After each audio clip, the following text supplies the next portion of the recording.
Welcome to Parkview. That's the question. What does it look like to be a follower of Jesus? That's the question. We're going to talk about it. We're using the tattoo thing, and if you noticed, some of us are sporting new tattoos today. They're rub-ons, okay? It's not a large commitment, but you're going to get one on the way out. So, hey, everybody gets a Parkview tattoo on the way out today. But I'm actually going to get a tattoo next month. I was going to do it for my 50th birthday, and I just never could figure out what I wanted. And you're going to have a part of this. We're going to have a little contest. I want a cross on my arm, and whoever draws me the best one, I'm going to put it on my arm because I want to have one, okay? And we're talking in this series in August about Parkview Inc. The whole idea is, what does it look like to be a follower of Jesus, okay? Tattoo simply means to mark. And what are the marks of being a believer? And tattoos are controversial, I get that.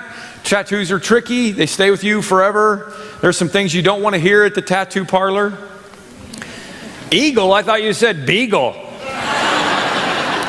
We're all out of red, so I use pink. I hate it when I get the hiccups. Oh, the flag's all done, and you know the waves of fat make a nice waving effect. There's some things you don't want to hear. And here's why I found out I want a tattoo, even more than I did last year when I turned 50.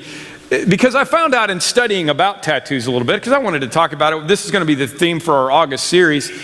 I found out that the early Christians did it by the droves. They had crosses, they had fish, they had tattoos on their arms, on their faces. They wanted to identify themselves. It wasn't until 787 AD that the Council of Churches denounced that tattoos were bad at some point, okay? And I know that some of you are against tattoos, and I understand that. I'm not endorsing it, okay? If you live at home and your parents pay the bills and they don't want you to have a tattoo, you ain't getting a tattoo.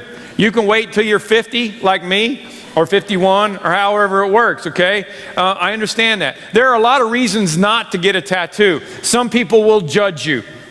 Okay? I think they're wrong, but they will judge you. And there's the whole aging thing, you know? Your wavy flag could get wavier as time goes on. Butterfly tattoo back here could turn into a pterodactyl at some time in your life. I think I'm pretty safe at 51, you know. Hopefully all my parts will stay together pretty good from here on. But here's a tattoo that kind of summarizes why you should be really careful with your tattoo. Live without regrets. It's just such an irony. If you're against tattoos for biblical reasons, however, I need to help you understand something, okay? The only place in the Bible that talks about tattoos is Leviticus 19. It says, do not cut your bodies for the dead or put tattoo marks on them, okay? That was Old Testament. So unless you came prepared to give an animal sacrifice today, you better lighten up on that one a little bit, okay? B, these tattoos this was about pagan worship. Do not cut yourselves for the dead. It was a marking for the dead. It was a cultic pagan worship thing that God was forbidding. C, the same chapter that tells us not to mark our bodies also tells us not to cut our bodies. It tells us not to cut our sideburns. It tells us not to eat meat with the blood still in it, and not to wear clothing with two types of fabric mixed together. Okay, so unless you also don't have an earring, unless you have lamb chop sideburns, unless you've never eaten a steak anything less than well done, and you don't have polyester cotton blend socks on, you shouldn't look down your nose at somebody else that has a tattoo. You're taking it completely out of context. I'm going to get a cross on my arm, and I know that it's really just something that everybody kind of does, but it'll mean more to me. It's something that I want to do, and so I'm giving you the opportunity to draw me one. I might just do this one, but I'm giving you the opportunity to draw me one. I've got a pastor friend down in Bloomington whose son is actually a tattoo artist. I'm going to go down to Bloomington and get inked, and I want to do that because I want to have that. I want to have that on me for the rest of my life. I want to represent that. It's a conscious decision I'm making. Now, there's some things that you would expect and you wouldn't expect with tattoos. You wouldn't expect a middle-aged mom to have a skull and crossbones on her neck.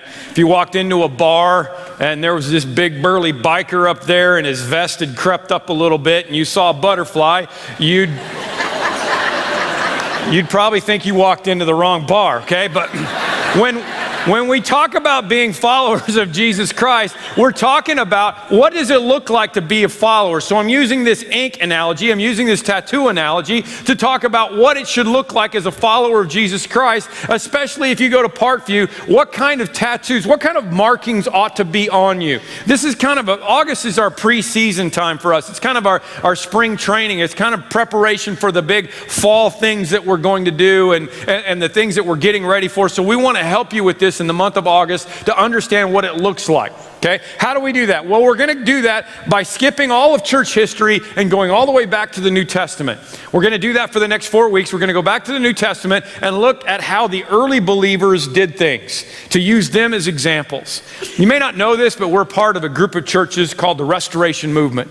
There are 6,000 churches across the United States, and we're all linked together. It's non-denominational. We're independent. We don't have to do anything together, but we've just linked ourselves together to go back and to restore the New Testament Christianity and to unify the believers. I'm actually going to Saddleback in a couple of weeks to talk to them about hooking up with us on some stuff that we're doing, because this is really important. We think we need to get away from all the denominational stuff, get everybody unified, and restore the New Testament, restore Christianity back to the New Testament. So we're going to do that.